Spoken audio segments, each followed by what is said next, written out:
നമ്മളെക്കുറിച്ചും പലതും പറയും. എൻ്റെ ഒന്നും പുറകെ പോയേക്കല്ലേ, മനസ്സ് പോകും. അപ്പുറത്തെ വീട്ടുകാർ പറഞ്ഞത്, ബാർബർ ഷോപ്പിൽ ഇരുന്ന ആൾക്കാർ പറഞ്ഞത്, നിന്നെക്കുറിച്ച് നാട്ടിൽ മുഴുവൻ ഇങ്ങനെ ആകട്ടോ പറയുന്നത്, ആയിക്കോട്ടെ, കുഴപ്പമില്ല. ഞാൻ എപ്പോഴും വിശ്വസിക്കുന്ന ഒരാൾ പറഞ്ഞൊരു വാക്കുണ്ട്, ഇഷ്ടപ്പെടുന്നവർ ഇഷ്ടപ്പെടട്ടെ, നമ്മളെ സ്നേഹിക്കുന്നവർ സ്നേഹിക്കട്ടെ, ആരെ ഒന്നിനും നിർബന്ധിക്കരുത്. ഇഷ്ടമുള്ളവർ ബഹുമാനിക്കാൻ ആഗ്രഹം ബഹുമാനിക്കുക, ഇഷ്ടമില്ലാത്തവർ ഇഷ്ടപ്പെടണ്ട. സ്നേഹിക്കാൻ പറ്റുന്നവർ സ്നേഹിക്കട്ടെ, വേണ്ടാത്തൊരു വേണ്ട, ഇഷ്ടമുള്ളവർ സ്നേഹിക്കട്ടെ, അതതിൻ്റെ വഴിക്ക് വിട്.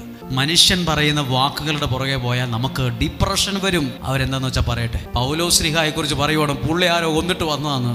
ഇത്രയും കൊണ്ട് തീർന്നില്ല നാട്ടുകാർ പറഞ്ഞത്, പുള്ളി ആരോ കൊന്നിട്ട് വന്നോണ്ടാന്ന് തോന്നുന്നു. പാമ്പ്, നമ്മൾ ഇത്രയും പേര് ഇവിടെ ഇരുന്നിട്ട് പാമ്പ് ആരെയും ഉപദ്രവിച്ചില്ലല്ലോ. ഈ പാമ്പ് ഇവിടെ പെട്ടെന്ന് ആഫ്രിക്കയിൽ നിന്നും വന്നതല്ലല്ലോ. പെട്ടെന്ന് ഈ പാമ്പ് എങ്ങനെ വന്ന് കൃത്യം ആ വിറകിൻ്റെ അടി പാമ്പിരിക്കുന്നു, അത് നിന്റെ കയ്യെ തന്നെ ചുറ്റുന്നു. എന്തോ ഉണ്ട്, അയാൾക്ക് ജോലിയിൽ എന്തോ പ്രശ്നമുണ്ട്, ആ കല്യാണം നടന്നിട്ടില്ല. എല്ലാ ആൾക്കാരും ഇങ്ങനെ പറഞ്ഞുകൊണ്ടായിരിക്കുന്നത്, ഇന്ന കാരണം കൊണ്ട് ആ കല്യാണം നടക്കാത്ത, ഇന്ന കാരണം കൊണ്ട് ആ പിള്ളേർക്ക് പണ്ട് അങ്ങനെ ഉണ്ടായിരുന്നു.